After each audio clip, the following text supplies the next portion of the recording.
네, 이번 주간이 제가 4차 항암 주사를 맞고 이제 보낸 주간인데, 정말 이제 항암 주사를 맞는 주간은 이제 굉장히 없고, 이렇게 목소리도 좀 달라지는 느낌이 이제 드시죠? 그래서 이제, 예배 들어오기 전까지도 힘이 쭉 빠지는데, 신기하게 예배 자리에 딱 앉고 찬양을 하고 또 여러분들의 얼굴을 보면 신기하게 이렇게 또 힘이 서서히 생기는 것을 볼 때, 야, 정말 교회의 힘이 놀랍다는 생각을 들게 됩니다. 오늘도 예배 자리에 나온 여러분 때문에 다시 한번 또 우리 주님께서 저에게도 힘을 주시지만 또 우리 모두에게 새 힘을 주셔서 주어진 삶을 또 잘 감당하게 하실 줄 믿습니다. 오늘 말씀은 요한계시록 17장 8절로 14절 말씀입니다. 한 절씩 교독합니다. 제가 먼저 읽습니다. 내가 본 짐승은 전에 있었다가 지금은 없으나 장차 무저갱으로부터 올라와 멸망으로 들어갈 자니 땅에 사는 자들로서 창세 이후로 그 이름이 생명책에 기록되지 못한 자들이 이전에 있었다가 지금은 없으나 장차 나올 짐승을 보고 놀랍게 여기리라. 그 일곱 왕은 여자가 즉 일곱 사람이요 또 일곱 왕이라 다섯은 망하였고 하나는 있고 다른 하나는 아직 이르지 아니하였으나 이르면 반드시 잠시 동안 머무르리라. 전에 있었다가 지금 없어진 짐승은 여덟째 왕이니 일곱 족속에 속한지라 그가 멸망으로 들어가리라. 내가 보던 열 뿔은 열 왕이니 아직 나라를 얻지 못하였으나 다만 짐승과 더불어 임금처럼 한동안 권세를 받으리라. 그들이 한 뜻을 가지고 자기의 능력과 권세를 짐승에게 다 주더라. 같이요. 그들이 어린 양과 더불어 싸우려니와 어린 양은 만주의 주시요 만왕의 왕이심으로 그들을 이기실 터이요 또 그와 함께 있는 자들 곧 부르심을 받고 택하심을 받은 진실한 자들도 이기리로다. 아멘. 한 주간 동안 정신없이 살다가 보면 내가 누군지 가끔 잃어버릴 때가 있습니다. 내가 지금 잘 살고 있는지 그때도 또 혼란스러울 때도 있죠. 특히 이 낮밤을 바뀐 우리 아들을 보면 정말 제대로 사는지 스스로도 혼란스러워하는 것 같고 또 본인도 방향을 잃어서 내가 학생인지 백수인지 모르는 경우를 또 있는 경우 같기도 해요.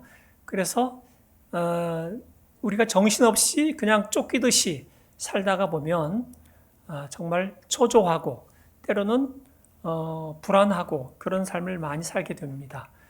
지난 한 주간의 삶을 볼 때 여러분들도 어떻게 당당하게 또한 믿음으로 살았는지 모르겠지만 세상에서 살다 보면 또 이 전쟁 소식이 또 들리게 되고 또 그러면 또 한숨만 나오고 또 내 자녀들의 이런저런 얘기를 들으면 어떤 말을 해줘야 할까 이런저런 생각과 고민에 빠지게 되는데 오늘 요한계시록 17장의 말씀은 그 당시에 정신없이 살다가 내가 누구인지 모르고 굉장히 압박감에 시달리고 있고 또 두려워하고 불안해하고 있는 성도들을 향해서 우리가 누구냐, 우리는 무엇을 보고 어떻게 살아야 하느냐 하는 이야기를 해주는 것이 요한계시록 말씀, 오늘 17장에 있는 말씀입니다.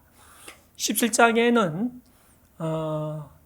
이제 어떤 그림적인 언어, 우리가 그림을 그리듯이 그 시대의 이야기를 들려주고 있는데 한 여자가 등장을 합니다. 그 여자는 굉장히 그 당시 가장 화려하고 가장 유행하는 옷을 입었습니다. 자주색 옷을 입고 빛나는 옷을 입었다 그랬습니다. 그 여자의 손에는 온갖 보석과 목걸이에 팔찌에 화려한 금 보석으로 치장을 한 여자가 있는데 그 여자 손에는 금잔이 들려져 있습니다. 그 여자가 금잔에 들려져 있는 그 금잔 안에는 그 여자는 음탕한 여인이었다는 것을 증명하는 굉장히 음행이 가득한 것, 가정한 것이 가득한 그 금잔을 가지고 이 세상에 있는 많은 사람들에게 유혹을 하고 그 금잔에 있는 포도주를 마시게 하는 여자였다 하는 것이 17장 1절부터 7절까지의 내용이었습니다. 그런데 그 여자가 갑자기 이상한 어마어마한 짐승이 등장하는데, 붉은 빛을 띤 짐승, 머리가 7개가 되고요, 뿔이 10개가 되는 큰 짐승이 등장했는데, 그 짐승이 하늘에서 쫓겨난 짐승이죠. 그 짐승을 그 여자가 올라탔다 그 말이죠. 그러니까 그 여자가 그 짐승을 올라탔는데, 그 여자는 그 짐승에 올라타서 굉장히 취해 있어요. 만취해 있는 거죠. 굉장히 기분 좋아하고 취해 있고 묘해요. 근데 그 여자가 취한 것은 뭐냐? 이 땅에 성도들의 흘린 순교자의 피로 인하여서 그 여자가 취해 있는 그 모습을 보고 요한이 깜짝 놀란 겁니다. 그것이 우리가 이제 지지난주에 보았던 그 이야기죠. 그래서 7절 말씀을 보니까 그때 천사가 나에게 말하였습니다. 왜 놀라느냐? 이렇게 말하죠. 나는 이 여자의 비밀과 이 여자를 태우고 다니는 머리 7과 뿔 10이 달린 그 짐승의 비밀을 너에게 말하여 주겠다. 그러니까 지금 요한이 보고 깜짝 놀랐죠. 아니, 저 짐승은 뭐고 짐승 위에 올라탄 저 여자는 정말 많은 사람들을 유혹하고 화려한 이 여자는 도대체 뭔가? 그리고 그 여자가 지금 성도들의 피 때문에, 순교자들의 피를 마시고 그렇게 취해 있는 그 모습을 보고 소스라치게 놀랐는데, 놀랄 필요 없다. 이제부터 내가 그들의 실체와 그들의 운명에 대해서 이야기해 주겠다 하면서 이제 8절부터 쭉 이야기해 주고 있는 겁니다. 성경은 우리가 이 세상을 보고 분별하도록 해주는 정말 지혜의 책이고 생명의 책이고 우리의 길을 안내하는 길잡이이기도 합니다. 그래서 우리가 불안하고 초조하고 방향을 잃을 때에 성경을 우리가 읽게 되죠. 성경을 읽게 되면 이 성경 속에서 내가 누구인가, 다시 정신없이 살다가 정신을 차리게 되죠. 아, 내가 누구인가, 그리고 내가 가야 할 길이 어디인가, 지금 이 시대 가운데 벌어지고 있는 이 짐승이 무엇이고 짐승에 탄 여자가 의미한 바는 무엇인가를 성경은 정확하게 얘기해주고 있기 때문에 우리가 다시 우리의 길을 찾을 수 있습니다.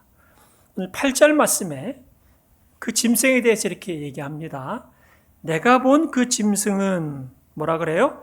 전에는 있었지만 지금은 없으며 장차 아비소스에서 올라와서 나중에는 멸망하여 버릴 자다.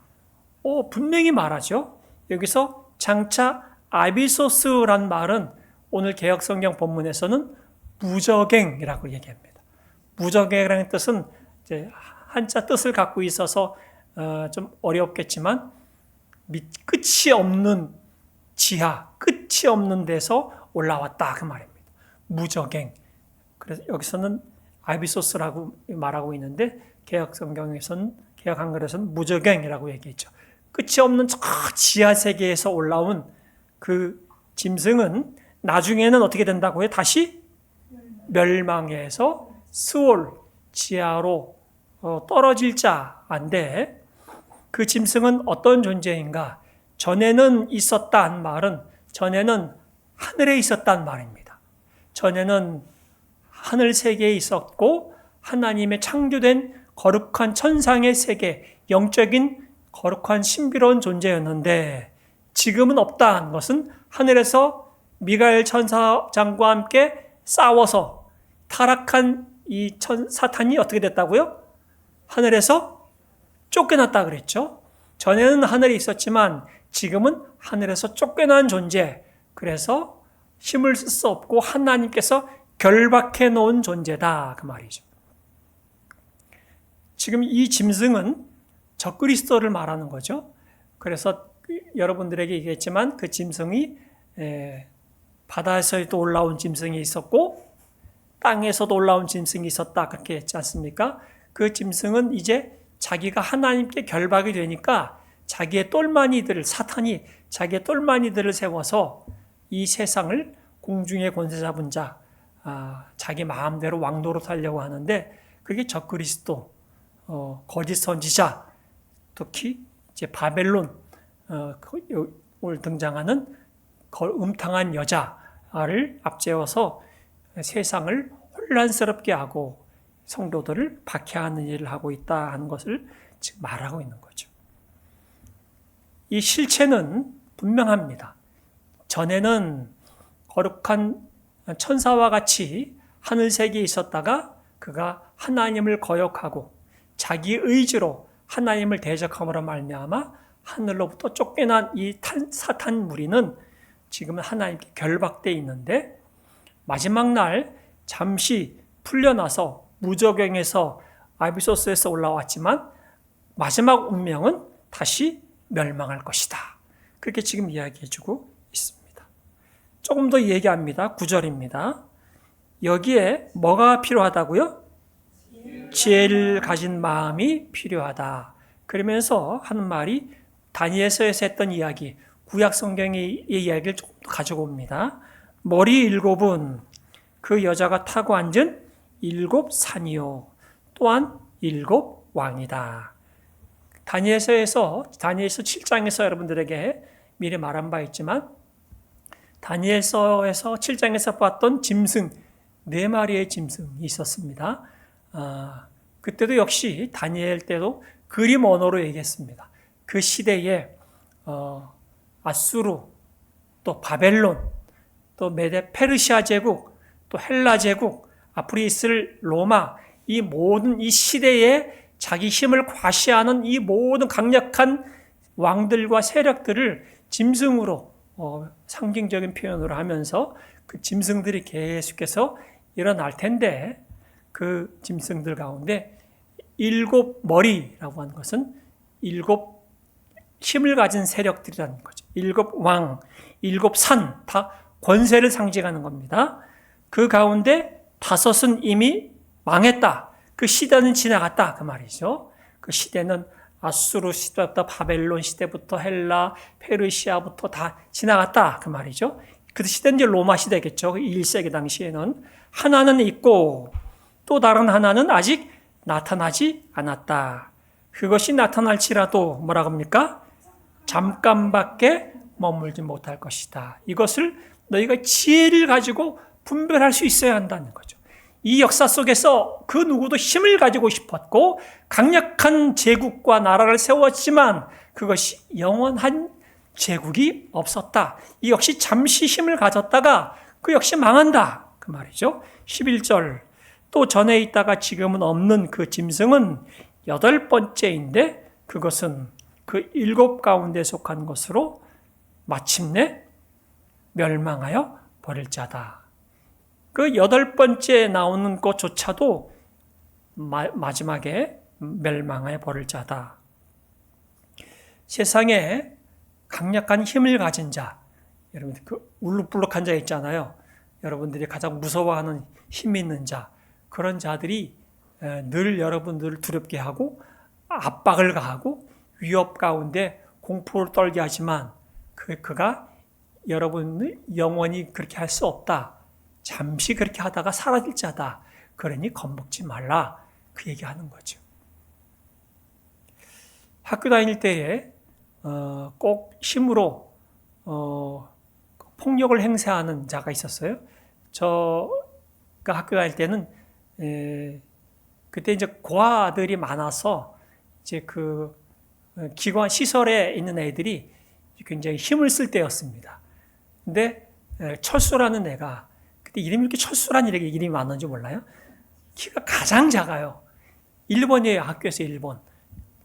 가장 작은데 힘은 가장 세요. 깡다구가 보통이 아니에요. 그 애를 잘못 건드렸다가는 그 형들이 한 10대 명, 20명이 쫓아와가지고 아작을 내기 때문에 그 친구를 건드릴 자가 없는데 걔가 저를 굉장히 좀 어려워했기 때문에 저는 그 당시에 키가 또 가장 컸기 때문에 학교에서 6학년 때 가장 키가 컸어요. 저는 이제 지도부장 이렇게 해가지고 학교에 군기를 잡는데 그 친구가 깡은 있어도 또 제가 이제 그 키가 크니까 함부로 그렇게 할 수 없었는데 다른 친구들이 다 겁을 먹죠. 그 작은 친구가 이렇게 눈살을 찌푸리고 욕 한마디 하면 사람들이 다 이렇게 애들이 다 눈을 깔고 그런 모습을 보면서 야, 세상이 이렇게 참 힘을 갖고 싶어하는 이 세상의 모습을 보게 되죠. 요즘에 우리 그 4번을 보면서 또 그런 10대 애들의 그런 마음이죠. 눈 깔어 이거죠. 어디를 쳐다봐 이거죠. 그런 세상 가운데 힘을 갖고 싶어 하고 힘을 가지면 마치 자기가 모든 걸 가진 것처럼 하는 이 착각 속에 산단 말이죠. 근데 그것이 다 사라져버리는 안개와 같은 것인 것을 조금 지나면 알잖아요. 군대만 갔다 와도 알죠? 그쵸? 청년들은? 알죠? 군대만 갔다 와도 이게 아무것도 아니구나 아마 알 겁니다.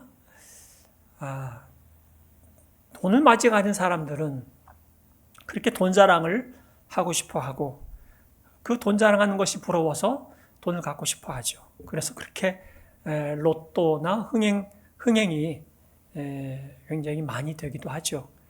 그런데 실상 그 돈을 많이 가진 사람들의 비참한 그 모습을 보면 가족들 간의 서로 갈등과 서로 고소고발과 관계가 깨지는 것을 보게 되면 그것이 과연 사람의 인간다움을 가장 고귀하게 지켜줄 수 있는 것인가? 그 역시 아니다는 것을 요즘 세대들은 많이 보는 것 같습니다. 그러면서 이 역시 영원하지 않다는 것을 보게 되죠.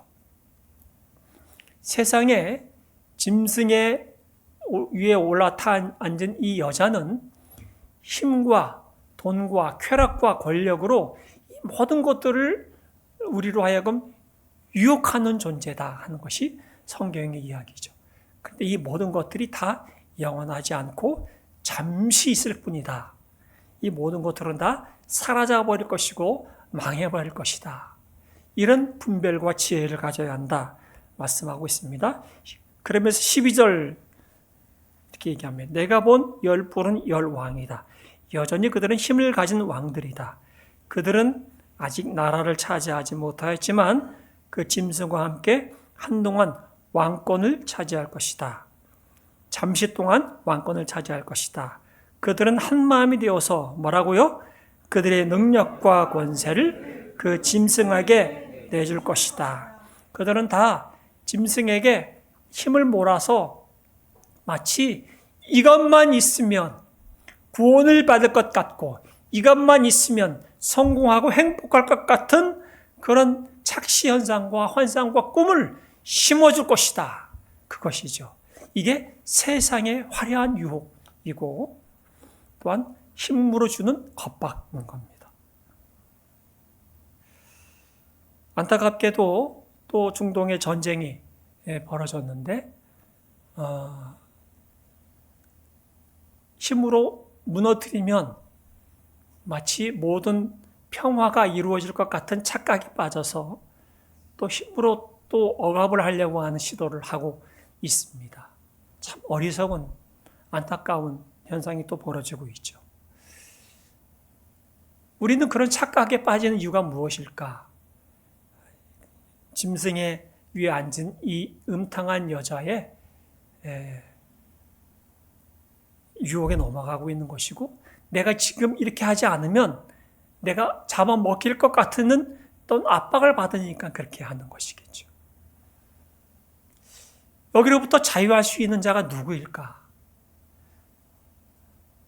누구를 해치지 않아도 되는데 그것을 빼앗지 않아도 되고 그를 속이거나 그를 넘어뜨리지 않아도 되는데 왜 우리는 그런 압박감 속에 초조함 속에 불안해하며 살아야 할까? 이것이 오늘 성경을 읽는 가운데 우리가 스스로를 돌아봐야 하고 이 시대에 정말 그런 자들이 없는가? 그렇게 하나님이 우리에게 묻는 말씀이기도 합니다. 우리는 이 시대에 희망을 주는 사람들이 되고 싶어하고 우리는 그렇게 사는 세상 속에서 우리는 초조해하지도 않고 두려워하거나 불안해하지 않을 만한 진정한 자유를 가진 자임에도 불구하고 그런 세상이 위험이 있을 때 어떻게 믿는 자로서 그런 유혹을 이길 수 있을까? 그것이 오늘 성경이 주는 우리의 답입니다. 우리는 이런 초종함 속에 그런 위협 가운데 겁박을 당할 때 어떻게 우리는 진정하고 평안함을 누리며 자유할 수 있을까? 그게 오늘 14절에 있는 말씀입니다. 14절 말씀 다 같이 읽어보겠습니다. 그들이 어린 양에게 썸을 걸 것인데 어린 양이 그들을 이길 것이다. 그것은 어린 양이 만주의 주 만왕의 왕이시기 때문이며 어린 양과 함께 있는 사람들이 부르심을 받고 택하심을 받은 신실한 사람들이기 때문이다. 할렐루야. 그들이 짐승으로 모두가 한 마음이 되어서 짐승에게 올빵하는 모든 세력들, 모든 권세자들, 그런 자들이 어린 양에게 싸움을 걸 겁니다. 아마겟돈 전쟁, 또 곡과 마곡 전쟁, 요한계시록에서는 그 전쟁을 이제 20장에서 또 한 번 나옵니다. 그 전쟁을 하기 위해서 그들이 한 자리에 다 모입니다. 어린 양과 싸우기 위한 전쟁이죠. 그런데 그 전쟁은 끝내 이루어지지 않습니다. 왜요? 전쟁 준비를 실컷 그들이 했지만 전쟁하기도 전에 우리 주님이 이 땅에 오시기 때문에 그 비참한 전쟁은 이루어지지 않습니다. 그게 요한계시록의 아마겟돈 전쟁이에요. 세상에서는 그게 3차 세계대전이다 막 그런 얘기를 많이 했지만 성경에서 아마겟돈 전쟁, 곡과 마곡의 전쟁, 그 전쟁 준비를 하는 이 짐승 사단 무리의 모든 세력들이 어린 양과 싸우기 위해 집결하는 그곳에서의 전쟁을 유익해서 모이지만 실상 그 전쟁은 이루어지지 못합니다. 그때 주님이 전쟁 전에 재림하시기 때문이죠. 싸움을 걸 것인데 어린 양이 그들을 이깁니다. 이기는 이유가 분명하죠. 어린 양 우리 주 예수 그리스도만이 만주의 주시요 만왕의 왕이시기 때문입니다. 그 어떤 왕도 알렉산더조차도 그 어떤 제국의 황제라 할지라도 그가 영원한 왕일 수가 없었습니다.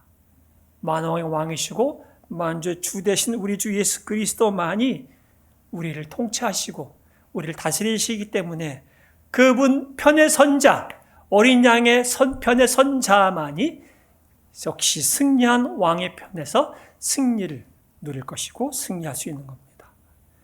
어린 양과 함께 있는 자들, 그런 자들을 뭐라고 그래요?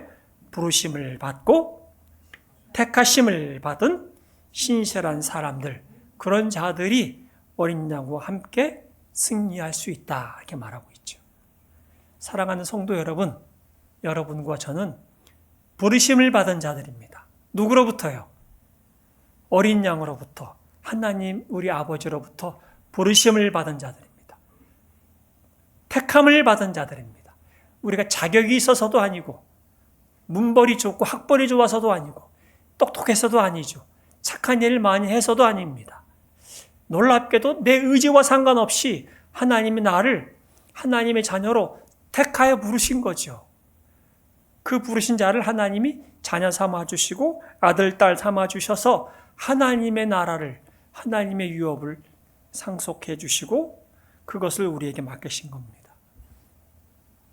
그래서 이 땅 가운데 이 세상의 그 어떠한 화려함, 그 화려함으로부터 진리의 말씀으로 분별할 뿐만 아니라 그 화려함으로부터도 당당히 그리스도의 옷을 딱 입고 세상의 화려한 옷을 벗어버릴 수 있는 자, 오직 성도들밖에 없는 겁니다.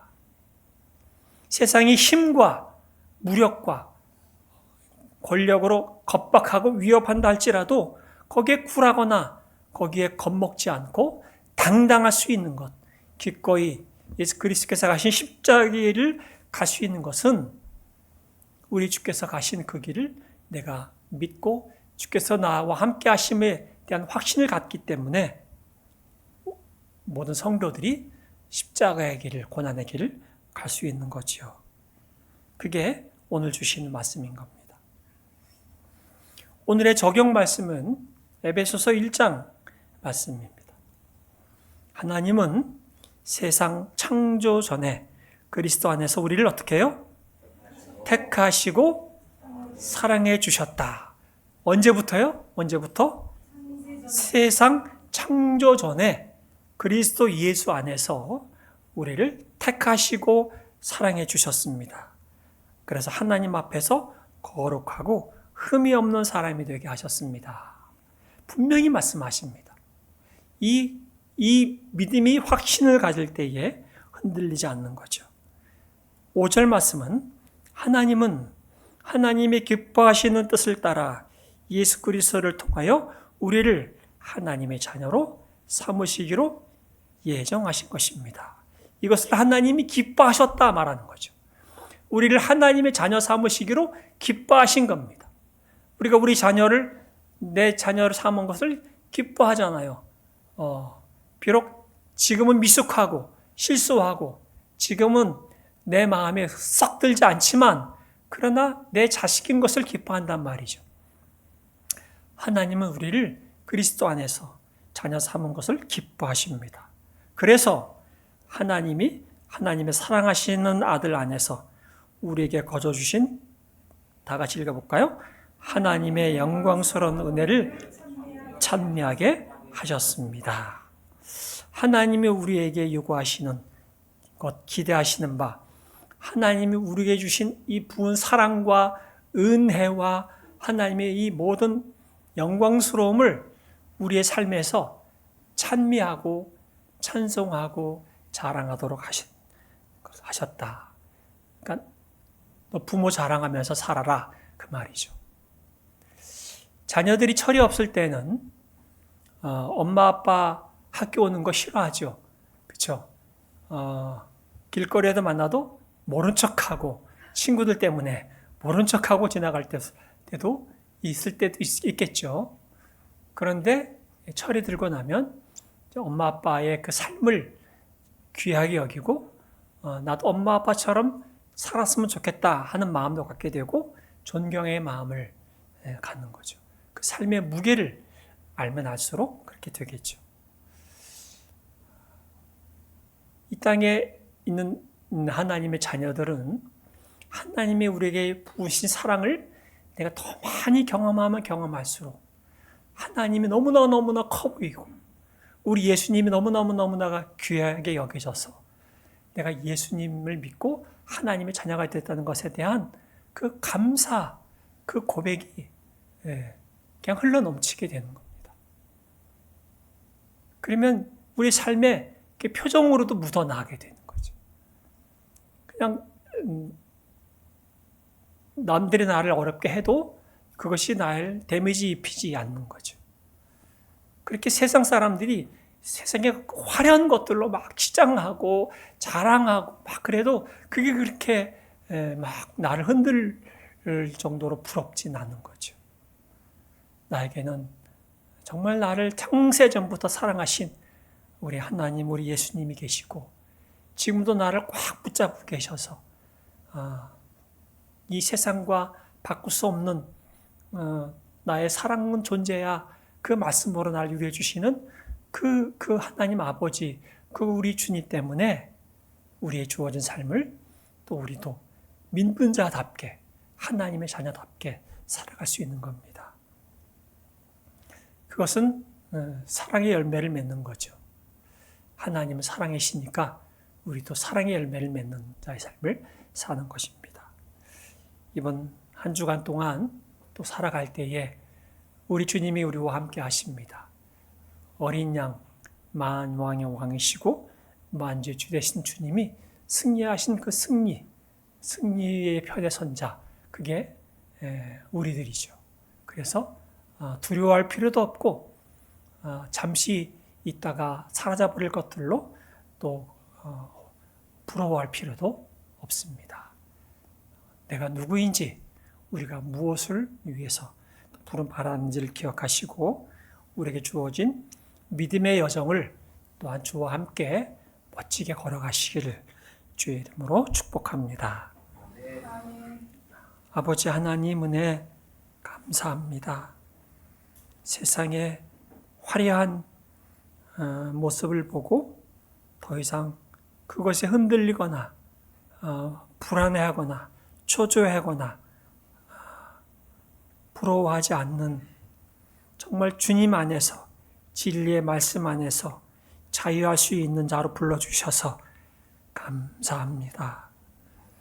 세상의 위협과 또한 공포와 두려움으로부터도 자유할 수 있는 평안함과 담대함을 주셔서 또한 감사합니다. 만왕의 왕이시고 만주의 주 되신 우리 주님 편에 서게 해주시고 하나님 아버지의 자녀 삼아 주셔서 우리에게 주어진 가정, 일터 정말 믿음으로 멋지게 지키고 또 세워가게 하여 주시옵소서. 이 세상에 정말 우리 주님을 믿는 자다운 삶을 넉넉히 누리며 살아가게 해주셔서 우리의 표정과 우리의 말과 우리의 삶과 행동의 열매 가운데 그 사랑이 묻어나게 하시고 기쁨과 즐거움과 소망과 희망이 많은 자들에게 선한 영향을 미칠 수 있는 빛의 자녀들, 하나님의 자녀의 삶을 살아내게 하여 주시옵소서. 예수님의 이름으로 기도드립니다. 아멘.